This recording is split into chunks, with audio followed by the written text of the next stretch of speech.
మిత్రులందరికీ నమస్తే. Welcome back to America చౌరస్తా. నేను శ్రీకాంత్ చుట్టుకుంటా. కొంచెం తక్కువైనట్టుంది కదా వాయిస్. మిత్రులందరికీ నమస్తే, వెల్కమ్ బ్యాక్. ఎలా ఉన్నారు మీరందరూ? నేను కూడా మంచిగా ఉన్నా. మనం ఇక్కడికి వచ్చి ఒక 1 వీక్ అయింది కదా. నేను కొన్ని పైసలు తెచ్చుకున్నా అక్కడ నుంచి. సో అవన్నీ కూడా ఇన్వెస్ట్మెంట్స్లో అవన్నీ తోస్తున్నా. నాకేమనిపించిందంటే మన వాళ్ళతోని మనీ గురించి నేనేమనుకుంటున్నా, అది నాకు ఎట్లా యూజ్ చేసుకోవాలనుకుంటున్నా. నా పర్సెప్షన్ ఆఫ్ మనీ ఒక 2 ముక్కలు మన వాళ్ళతో షేర్ చేద్దామనే ఉద్దేశంతో ఈ వీడియో చేస్తున్నా. So let's begin the show.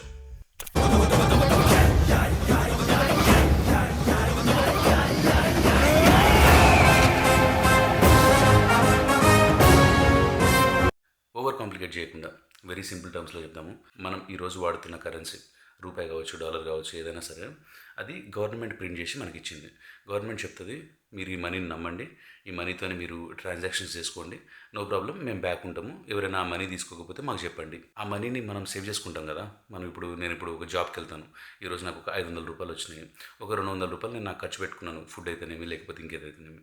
ఒక 300 మిగిలినాయి. ఆ 300 నేను సేవ్ చేసుకోవాలనుకుంటాను కదా. తీసుకుపోయి సింపుల్గా ఒక బ్యాంక్ అకౌంట్లోనో సేవింగ్స్ ఎక్కడో ఒక దగ్గర వేసుకుంటాను కదా. ఆడేసుకున్నప్పుడు ఆ మనీలో వేరే మనీని గవర్నమెంట్ వాళ్ళు ప్రింట్ చేసి దాని వాల్యుయేషన్ అనేది డైల్యూట్ చేస్తారు. దాన్ని హై టర్మ్స్లో ఇన్ఫ్లేషన్ అని కూడా అంటారు, ద్రవ్యోల్బణం అంటారు తెలుగులో. దాని అర్థం ఏంటంటే, వెరీ సింప్లిస్టిక్గా చెప్పాలంటే, మీ దగ్గర చిక్కటి పాలు ఉన్నాయి, మీకు తెలియకుండానే గవర్నమెంట్ వాళ్ళు దానిలో నీళ్లు కలిపేసి వెళ్ళిపోతారనమాట. ఇయర్లీ ఒక 5-6% ఆ నీళ్లు కలుస్తాయి. సో మీరేం చేయాలి, 1 లీటర్ అమ్మితే ఒక 100 రూపాయలు వచ్చినప్పుడు దానిలో ఒక 5-6% కల్తీ అయినప్పుడు అవతల వాళ్ళు 95 రూపీసే ఇస్తారు, 100 రూపాయలు ఇవ్వరు కదా. మీరు 100 రూపాయలు సంపాదించాలి అంటే ఇంకొంచెం ఎక్కువ పాలు సంపాదించాలి. అర్థమవుతుందని నేను చెప్పింది. సో క్వాంటిటీ అనేది ఎక్కువ సంపాదిస్తూ ఉండాలి. ఇన్ఫ్లేషన్ని బీట్ చేయాలి అంటే మీ మనీ అనేది ఊరికనే ఐడిల్గా కూర్చోకూడదు. అలా కూర్చుంటే ఆ మనీ వాల్యూ అనేది కోల్పోతుంది. ఈరోజు పెట్రోల్ ధర 110 రూపాయలు ఉందా, 110, 120 నడుస్తుంది కదా. నా బీటెక్ రోజుల్లో అది 50 రూపాయలు, 47 రూపాయలు అట్లా ఉంటుండే. 50 రూపాయలు ఇస్తే 1 లీటర్ వచ్చి ఒక 3 రూపాయలు చేంజ్ కూడా వస్తుండే. అది 2007 ఆ టైంలో. ఇప్పుడు 2025 నడుస్తుంది. అంటే ఆల్మోస్ట్ ఒక 18 ఇయర్స్ పాస్ అయింది. 18 ఇయర్స్లో ఆ పెట్రోల్ కాస్ట్ అనేది ఆల్మోస్ట్ డబుల్కి మించి ఎక్కువైపోయింది. అంటే దాని అర్థము ఇయర్లీ అట్లీస్ట్ ఒక 5-6% మన మనీ వాల్యూ అనేది కోల్పోతుంది అని అర్థం. సో ఇది ఫస్ట్ టాపిక్. మన మనీ అనేది మన చేతిలో ఉంటే దాని వాల్యూ అనేది కోల్పోతుంది, ఇన్ఫ్లేషన్కి గురవుతుంది, దెబ్బతింటుంది. అది అట్లా ఐడిల్గా కూర్చోకుండా, ఊరికనే అట్లా కూర్చోకుండా, సేవింగ్స్ అకౌంట్లో కూర్చోకుండా బయటకు వెళ్ళి ఇన్వెస్టింగ్లోనే ఎక్కడైనా కూర్చుంటే దాని మనీ వాల్యూ అనేది పెరుగుతూ ఉంటుంది. సో దట్ ఇన్ఫ్లేషన్ కూడా మనం కొట్టగలుగుతాం. ఇప్పుడు మనం యాజ్ అ సిటిజన్స్గా ఏ కంట్రీ అయినా సరే మనకు కొన్ని ఇన్వెస్ట్మెంట్ ఫండ్స్ ఉంటాయి. లెట్స్ సే స్టాక్స్లో డైరెక్ట్గా ఇన్వెస్ట్ చేయొచ్చు. స్టాక్స్ అంటే సింపుల్, ఒక కంపెనీ ఉంటుంది, లెట్స్ సే యాపిల్. ఆ యాపిల్ అనేది చూడు, నా వాల్యూ అనేది 100 రూపాయలు రాబాయ్, నేను ఇప్పుడు 100 ముక్కలు చేస్తున్నా దీన్ని, సో 100 షేర్లు ఉన్నాయి దీనిలో, ఎవరేం కొనుక్కుంటారో కొనుక్కోండి అని చెప్పేసి పబ్లిక్ ఆఫరింగ్లో పెడతారు. మీకు యాపిల్ నచ్చింది అనుకోండి, మీరు కూడా ఆ స్టాక్ కొనుక్కుంటారు. సో టెక్నికల్లీ పబ్లిక్లీ అవైలబుల్ ఏ కంపెనీ అయినా సరే మీరు దానిలో షేర్ కొనుక్కొని దాన్ని ఉంచుకుంటే ఆ కంపెనీ ఎక్కువ బెటర్గా పర్ఫామ్ చేసింది అనుకోండి, ఎక్కువ ఐఫోన్లు అమ్మింది, ఎక్కువ మ్యాక్ బుక్స్ అమ్మింది, ఎక్కువ కంప్యూటర్స్ అమ్మింది, ఎక్కువ హెడ్ఫోన్స్ అమ్మింది, ఎక్కువ సర్వీసెస్ అమ్మింది, ఎక్కువ రెవెన్యూ అనేది జనరేట్ చేసింది అనుకోండి, ఆ మనీ అనేది లిటరల్లీ వాళ్ళ పాకెట్స్లోకి ఎంత పోతుందో మీ పాకెట్స్లో కూడా మీ షేర్ మీకు వస్తుంది. సో కొన్ని ఇన్వెస్ట్మెంట్ స్ట్రాటజీస్ ఉంటాయి. కొంతమంది ఏమో నాకు రిస్క్ వద్దు, నాకు ఎంతో కొంత ₹1-2 ఎంతో కొంత వస్తే నాకు చాలు అనుకునేటోళ్ళు ఫస్ట్ సేవింగ్స్ అకౌంట్తో స్టార్ట్ చేస్తారు. Savings account is the first step to earn money. ఎంత వస్తుందండి, 100కి ఒక ₹3 ఏమో వస్తుంది, వెరీ చీప్. దాని తర్వాత నెక్స్ట్ స్కేల్లో లిక్విడ్ ఫండ్స్, డెట్ ఫండ్స్ అని ఉంటాయి. ఇవేంటి అంటే గవర్నమెంట్ బాండ్స్ కానీ అంత ఓవర్ అవసరం లేదు. సేవింగ్స్ అకౌంట్ 3% ఇస్తే ఈ లిక్విడ్ ఫండ్స్ మాత్రం 6-7-8% దాకా ఇస్తాయి. దాని తర్వాత స్టాక్ మార్కెట్ మిత్రులారా, ఈ ఇండియాలో కొన్ని వేల లక్షల కంపెనీలు ఉన్నాయి. ఆ కంపెనీస్ అన్నింటిలో చాలా తక్కువ కంపెనీస్ మాత్రమే బెటర్గా పర్ఫామ్ చేయగలుగుతాయి. ఇప్పుడు మన ఊర్లో అయినా సరే పెట్టిన ప్రతి ఒక్కళ్ళ హోటల్ సక్సెస్ కాదు, ఏదో 2-3 హోటల్ సక్సెస్ అవుతాయి. అట్లనే బిజినెస్ వైజ్ కూడా పెట్టిన అన్ని సక్సెస్ కావు. ఫస్ట్ 50 కంపెనీస్ అండి. ఈ ఇండియాలో పైసల పరంగా ఏది ఎక్కువ పెద్ద కంపెనీ అనే బేసిస్లో 1-50 వరకు నిఫ్టీ 50 అంటారు. నిఫ్టీ 50 అంటే టాప్ 50 కంపెనీస్ ఆఫ్ ఇండియా అనుకోండి. దాని తర్వాత నిఫ్టీ నెక్స్ట్ 50 అని ఉంటుంది. ఈ నెక్స్ట్ 50 ఆ 50లోకి పోవడానికి కొట్లాడుతూ ఉంటాయి అనమాట. దీన్ని నెక్స్ట్ 50 అంటారు. అది 51-100 వరకు ఉంటాయి. దాని తర్వాత మిడ్ క్యాప్ అని ఒకటి ఉంటుంది. అది 101-250 వరకు ఆ మధ్యలో ఉన్న కంపెనీలన్నీ కవర్ చేస్తుంది. దాన్ని మిడ్ క్యాప్ అంటాం. లాస్ట్లో స్మాల్ క్యాప్ అనేది ఉంటుంది. అది 250-500 ఇట్లా 4 స్కేల్స్ ఉంటాయి. First 50, next 50, next 150, next 250. ఇది ఎందుకు పెట్టినారు ఇట్లా అంటే, మనకు ఒకవేళ స్టాక్ మార్కెట్లో అంత నాలెడ్జ్ లేదనుకోండి, నేను ప్రతి ఒక్క కంపెనీకి పోయి ఏది ఎట్లా పర్ఫామ్ చేస్తుంది, ఇప్పుడు ఇండిగో ఉందనుకోండి, ఎన్ని ఎయిర్ టికెట్స్ అమ్ముతుంది, ఎక్కడ ప్రాబ్లమ్స్ క్రియేట్ చేస్తుంది, వీళ్ళు మంచిగా సస్టైన్ అవుతారా లేదా, ఇవన్నీ నాకు తలక నొప్పి ఎందుకు. ఐసిఐసిఐ బ్యాంక్ ఉంది, హెచ్డిఎఫ్సి బ్యాంక్ ఉంది, దీని మీద ఇన్వెస్ట్ చేద్దాం. బ్యాంక్స్ మీద కూడా ఇన్వెస్ట్ చేయొచ్చు మీరు. బ్యాంక్స్ మీద, car companies, Suzuki, Mahindra and Mahindra, product based companies, service based companies, there are N number of companies. మీరు ఒకవేళ రీసెర్చ్ చేస్తాను, మంచి కంపెనీ అనేది వాడతాను, దాని మీద స్టాక్ ఇన్వెస్ట్ చేస్తాను, తద్వారా నేను వెల్తీ అవుతాను, తద్వారా నేను రిచ్ అవుతాను అని అనుకుంటే స్కై ఈజ్ ద లిమిట్. అట్లా అని చెప్పేసి ఓవర్ నైట్ కోటీశ్వర్లు అవుతారు అని చెప్పేసి నేను అట్లా కన్విక్షన్. మీరు ఒక కంపెనీని నిజంగా మనసా వాచా కర్మ దాని డీటెయిల్స్ అన్నీ చూసి, దాని ఫండమెంటల్స్ చూసి, దాని ఫినాన్షియల్స్ చూసి, 3 నెలలకి ఆ కంపెనీలో ఎంత ప్రాఫిట్ వస్తుందని చెప్పేసి నెంబర్స్ ఉంటాయి. ఆ నెంబర్స్ చూసి మీకు నచ్చింది అనుకోండి, మంచి కంపెనీని పిక్ చేసుకొని పెట్టుకోవచ్చు. లేదు నాకు జాబ్ ఉన్నది, నాకు బిజీ ఉన్నా, నేను పోయి పొద్దుగాల పోతే సాయంత్రం వస్తాను, నేను ఇవన్నీ చేయగలుగుతానా అనేటోళ్ళకి మాత్రము నేను ఇప్పుడు చెప్పిన నిఫ్టీ స్కేల్స్ ఉన్నాయి కదా, నిఫ్టీ 50 కానీ అవన్నీ కూడా అవి పనికొస్తాయి. అవి మీకోసము స్టాక్ మార్కెట్లో, స్టాక్ ఎక్స్చేంజ్లో ఆల్రెడీ బెస్ట్ కంపెనీస్ని ఏరి పెట్టేసి వాళ్ళు రెడీ పెట్టినారు. మీరు చేయాల్సిందల్లా మీ దగ్గర ఉన్న 100 రూపాయలు దాని మీద పెట్టుడే అన్నట్టు.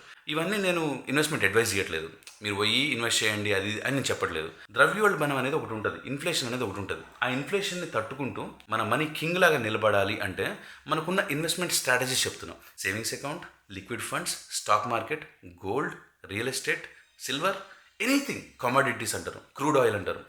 There are N number of things to invest my friends. మీరు మెయిన్గా గుర్తుపెట్టుకోవాల్సింది ఏంటంటే, నేను ఒక 100 రూపాయలు ఇన్వెస్ట్ చేస్తున్నప్పుడు ఆ ఇన్వెస్ట్మెంట్ లోపల పోయేటప్పుడు నాకు ఎంత ఖర్చు వస్తుంది. మీరు గోల్డ్ కొన్నారనుకోండి, తరుగు తీస్తారు, ట్యాక్స్ తీసేస్తారు. అమ్మాలనుకుంటే కూడా సేమ్, తరుగు తీస్తారు, ట్యాక్స్ తీస్తారు. ఇవన్నీ పోయిన తర్వాత మీకు వచ్చే ప్రాఫిట్ ఎంత ఉంటుంది. మీరు ఎన్ని సంవత్సరాలు హోల్డ్ చేస్తే గోల్డ్ మీద నిజంగా పైసలు సంపాదించగలుగుతారు. ఈ ఇయర్ ఎక్స్పోనెన్షియల్గా గోల్డ్ పెరిగింది. ఒక్క సంవత్సరం డేటా చూపిస్తూ దీని మీద ఇన్వెస్ట్ చేయాల్సి ఉండే, లేకపోతే ఇది పెద్ద అసెట్ అని మాత్రం మనం డిసైడ్ చేయలేము. ఓవర్ ద లాంగ్ టర్మ్ ఒక 30 సంవత్సరాల స్కేల్ తీసుకుంటేనే ఒక అసెట్ అనేది ఎట్లా పర్ఫామ్ చేస్తుంది అనేది మనకు అర్థమవుతుంది. సో 30 సంవత్సరాల డేటాను చూస్తే స్టాక్ మార్కెట్ ఎప్పుడు కూడా టాప్లో ఉంటుంది మై ఫ్రెండ్స్. అమెరికాలో ఒక టాప్ 10 కంపెనీస్ ఉన్నాయి, యాపిల్ కానీ, మైక్రోసాఫ్ట్, గూగుల్, ఇవన్నీ టాప్ కంపెనీస్ ఉన్నాయి కదా. ఆ టాప్ కంపెనీస్లో నేను ఇన్వెస్ట్ చేస్తాను, ఒక ఫండ్ తయారవుతుంది, దాన్ని ఫ్యాంగ్ అంటారు. ఆ ఫండ్లో నేను ఇన్వెస్ట్ చేద్దాం అనుకున్నాను అనుకోండి. ఇండియాలో ఇన్వెస్ట్మెంట్ యాప్స్ ఉన్నాయి కదా, జీరోదా కానీ, గ్రో కానీ, వీటి త్రూ మనం ఒక 1,00,000 రూపాయలు దాని మీద ఇన్వెస్ట్ చేస్తే మా అంటే ఎంత అవుతుంది సార్, ఒక 20 రూపాయలు అవుతుంది ట్రేడ్ మీరు దాని లోపల ఇన్వెస్ట్ చేసేటప్పుడు. సో మీ ఖర్చు ఎంత, టెక్నికల్లీ 20 రూపాయలు మాత్రమే. వదిలేసేయాలి దాన్ని, అసలు దాన్ని పట్టించుకోకూడదు. 2 సినారియోలో ఆ అప్లికేషన్ ఓపెన్ చేయాలి. ఒకటి ఏదైనా సిప్ చేయడానికి, అంటే ఇంకా ఇన్వెస్ట్ చేయడానికి. 2 ఒక 5 సంవత్సరాలు 10 సంవత్సరాలు అయితే కానీ ఓపెన్ చేయకూడదు. ఇది నా perspective of looking at investing. వేసేసి ఈరోజు నైట్ రావాలి, రేపు నైట్ రావాలి, ఎల్లుండి రావాలి అని నేను మాత్రం అనుకోను. లాంగ్ టర్మ్ కోసం నేను ఇన్వెస్ట్ చేస్తున్నాను. ఆ లాంగ్ టర్మ్ కోసము నాకు పనికొస్తాయి అనే కొన్ని అసెట్స్ని నేను పట్టుకున్నాను. లెట్స్ సే నేను ఇప్పుడు జాబ్ చేయను, నా జీవితం తలకిందులైంది, జస్ట్ చెప్తున్నా, ఎగ్జాంపుల్ చెప్తున్నా. ఒక ఫండ్ అనేది కావాలి మనకి, అట్లీస్ట్ ఒక 2 సంవత్సరాలు సర్వైవ్ అయ్యేంత ఎమర్జెన్సీ ఫండ్ కావాలి, ఒక సేఫ్టీ నెట్ కావాలి. దానికోసము లిక్విడ్ ఫండ్ అని చెప్పినాను కదా నేను. ఆ లిక్విడ్ ఫండ్లో మనం పైసలు వేసేసినాం అనుకోండి, అవి ఇంట్రెస్ట్తో పాటు గ్రో అవుతా ఉంటాయి. మనకు కావాలి అంటే జస్ట్ ఒక 2 రోజుల్లో మన పైసలు మన చేతికి వచ్చేస్తాయి. సేవింగ్స్ అకౌంట్లో పెట్టకూడదు, ఎందుకంటే మనీ వాల్యూ అనేది లూజ్ అయిపోతుంది. పెట్టండి కానీ 1,00,000, 2,00,000, మా అంటే ఒక 5,00,000, అంతకుమించి ఎక్కువ పెట్టకూడదు అని నేను అనుకుంటున్నాను. If banks are giving more interest like 6%, 7% అంటే పెట్టినా ఒక అర్థం ఉంది, కానీ మరి 2-3% ఏం పెడతాం అని నేను అనుకుంటాను. ఓకే, నేను మాత్రం అనుకుంటా అట్లా. సో సేఫ్టీ కోసం, మనం బతకడానికి కోసం, జీవితం అటు ఇటు తలకిందులైనా సరే సేఫ్టీ కోసం, నా సేఫ్టీ ఎంత కావాలి నేను చెప్పేసి లెక్కేసుకున్నాను. నేను ఇప్పుడు వైజాగ్లో పోయి ఇంటి రెంట్ ఉంటుంది, యుటిలిటీస్ ఉంటాయి, మన జియోలో అయ్యి ఫోన్ బిల్లులు కట్టాలి, స్కూల్ ఫీజులు ఉంటాయి, అన్నీ నేను లెక్కేసుకుంటే నాకు అనిపించింది ఒక 1,00,000-1,50,000 కావాల్సి వస్తుంది నాకు ఈజీగా ఒక 1 మంత్కి. మనకి స్కేల్స్ కూడా ఉంటాయి, ఎట్లాంటి స్కేల్లో బతకాలి అనేది నీ ఇష్టం. నేను మాత్రం 1,50,000 స్కేల్లో బతుకుదామని అనుకుంటున్నాను మై ఫ్రెండ్స్. అట్లయితేనే ఒక మంచి ఫ్యాబ్రిక్ ఉంటుంది పడుకునేటప్పుడు, ఒక మంచి గుడ్ వేసుకోవచ్చు, ఒక మంచి పర్ఫ్యూమ్ కొట్టుకోవచ్చు, ఒక మంచి బండి కొనుక్కోవచ్చు అని నేను అనుకుంటున్నాను బేసిక్గా. అలాంటి స్కేల్లో నాకు ఉండాలంటే మాత్రం ఒక 1,50,000 ఖర్చు అవుతుంది. ఈ 1,50,000 ఇంటూ 12 నెలలు ఎంత అవుతుందో మరి నాకు కూడా తెలియదు, ఒకసారి లెక్కేద్దాం. ఒక 10 నెలల కంటే 15 లక్షలు, ఇంకొక 2 నెలల కంటే ఒక 3 లక్షలు, 18 లక్షలు. 18 లక్షలు పర్ ఇయర్. నాకు ఇప్పుడు 2 సంవత్సరాలు సర్వైవ్ కావాలి అని అంటే 36 లక్షలు కావాలి. ఆ 36 లక్షల సేఫ్టీ నెట్ నేను పెట్టుకున్నాను అనుకోండి, అట్లీస్ట్ ఒక 1.5 ఇయర్ ఒక 25 లక్షల సేఫ్టీ నెట్ నేను పెట్టుకున్నాను అనుకోండి, నేను చేయాలనుకున్న పని నేను చేస్తాను, ఆ వర్క్ని ఫాలో అవుతూ నాకు కొంచెం మనీ వస్తాయి. ఆ మనీని నేను స్పెండ్ చేస్తూ నా ఫ్యామిలీని బంగారంలాగా చూసుకుంటాను. ఒకవేళ అన్వాంటెడ్ సిచ్యువేషన్స్ వచ్చినాయి అనుకోండి, ఆ లిక్విడ్ ఫండ్లోంచి పైసలు తీసుకొని అట్లీస్ట్ ఒక 1.5 ఇయర్ సర్వైవ్ కావడానికి మనకు ఆప్షన్ ఉంటుంది. ఇలా ఎందుకు చూసుకున్నా అంటే లాంగ్ టర్మ్ కోసం మనం ఇన్వెస్ట్ చేస్తున్నప్పుడు మై ఫ్రెండ్స్ స్టాక్ మార్కెట్లో టెంపరీ డిప్స్ అనేవి ఉంటాయి. స్టాక్ మార్కెట్ ఎప్పుడు కూడా ఇట్లనే పోతుంటుంది, కానీ స్ట్రైట్గా ఇట్లా పోదు. ఇట్లా ఇట్లా ఇట్లా ఇట్లా పడుకుంటూ పోతుంటుంది అనమాట. ఇట్లా పడినప్పుడు మీరు కొంచెం వీక్ అయినారనుకోండి ఎమోషనల్గా, పైసలు లేవు, రేపటి రోజున ఎట్లనో, నెక్స్ట్ మంత్ ఎట్లనో, నెక్స్ట్ ఇయర్ ఎట్లనో, ప్లాన్ లేదనుకోండి, పానిక్ అయిపోతాం. పానిక్ అయిపోతే సెల్ చేసేస్తాం. స్టాక్ మార్కెట్ నాకు వచ్చి రాలేదు అబ్బాయి, చెల్ అమ్మ దానిలో పైసలు పోతాయి అని చెప్పేసి అనేస్తాం మనం. బేసిక్గా మనం ఏం చేయాలంటే ఓపిక పట్టాలి. ఒక పేద కుటుంబం నుంచి వెల్తీ కావడం అంటే అంత మజాక్ కాదు, అంత మజాక్ కాదు. ఒక 2 లక్షల శాలరీ వస్తేనే లక్ష రూపాయలు సేవ్ చేసుకుంటేనే నాకు తెలిసి ఒక 5-10 సంవత్సరాలు పడుతుంది మీకు ఒక 1 కోటి రూపాయలు ఎన్కేయడానికి. పైసలు సంపాదించడం అంత మజాక్ కాదు. సింపుల్గా మనం గుర్తుపెట్టుకోవాల్సింది ఏంటంటే ఏదో ఒక పని చేసుకోవాలి మై ఫ్రెండ్స్. నాకు అమెరికాలో నేను పని చేసినాను, నాకు ఆ వర్క్ నచ్చలేదు, ఇంకొక పని చేసుకుంటా, ఎడకొచ్చి వీడియోలు షూట్ చేసుకుంటా. తద్వారా మీ లైఫ్స్లో కొంచెం వాల్యూ క్రియేట్ చేస్తా. ఆ వాల్యూ నాకు కొంచెం పైసలు ఇస్తుంది. ఆ పైసలు నేను వాడుకుంటే హ్యాపీగా ఉంటాను. నేను మంచి వీడియోలు చేయట్లేదు, నేను మీకు నచ్చట్లేదు, మీరు ఇంకా నాకు పైసలు ఇస్తలేరు, నాకు ఇంకా ఎమర్జెన్సీ ఫండ్ ఉన్నది, దాని నుంచి బ్రేక్ చేస్తాను నేను. సో దట్ నేను క్రియేట్ చేసిన వాల్యూలో నాకు ఎంత కావాలో అంత యూస్ చేసుకొని మిగతా పైసల్ని ఇన్వెస్ట్మెంట్ రూపంలో పెడితే one day even after 30 years 40 years one day you'll become rich, you'll become financially independent, you'll attain the financial freedom my friends. This is my word. Financial freedom అంటే ఏంటి? నేను ఇప్పుడు 1,50,000 అని చెప్పినాను కదా, వైజాగ్ పోతే 1,50,000 ఖర్చు పెట్టుకోవాల్సి వస్తుంది.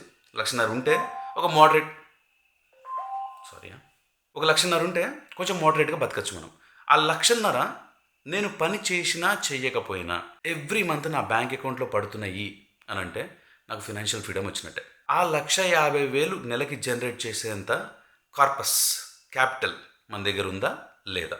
లేదు అంటే దాన్ని బిల్డ్ చేయాలి. మీరు కూడా నేను ఇప్పుడు 1,50,000 అనుకున్నాను, మీరు నేను కొంచెం రిచ్గా బతకాలనుకుంటున్నా, శ్రీకాంత్ గారి లెక్క చీప్గా కాదు, నేను 3 లక్షలు వేసుకున్నా అనుకున్నారు అనుకోండి, మీకు నెలకి 3 లక్షల రూపాయలు మీరు వర్క్ చేయకుండా మీ పైసలే సంపాదించి పెట్టేంత ఉంటే నీకు ఫైనాన్షియల్ ఫ్రీడమ్ వచ్చినట్టే. దానికోసం కష్టపడాలి. ఏదో గుడ్డిలో మెల్లలేక చేస్తున్నామంటే వస్తున్నాయి అంటే పైసలు వస్తున్నాయి, ఆ ఈఎంఐలు కడుతున్నాము, డైరెక్షన్లెస్ పోకూడదు అనుకుంటున్నాను నేను. I don't know if I'm conveying right, but నా మనసులో మాట ఏంటంటే we're creating enormous value to this world, కానీ ఆ వాల్యూ ఎక్కడనో ఇన్ఫ్లేషన్లో కొట్టుకుని వెళ్ళిపోతుంది మన చాయిసెస్ వల్ల, మన బ్యాడ్ చాయిసెస్ వల్ల. I don't know man. So that's what I think. ఆగర్రా బాబు ఒక్క నిమిషం. మనం కంటిన్యూస్గా మనీ కోసం పాటలు పడాల్సిన అవసరం లేదు. మన వర్క్ మీద పాటలు పడితే చాలు. ఆ వచ్చే పైసలు ఏవైతే ఉన్నాయో వాటిని ప్రాపర్గా ఆర్గనైజ్ చేసేసి ప్రాపర్గా ఇన్వెస్ట్మెంట్లో మనం పెట్టుకుంటే ఒకరోజు ఫైనాన్షియల్ ఫ్రీడమ్ మనది. మనీ అనేది మనకు వర్క్ అవ్వాలి, కానీ మనల్ని బర్డెన్ చేయకూడదు. So that's it my friends. I'll see you guys in the next one. Until then, cheers. America చౌరస్తా.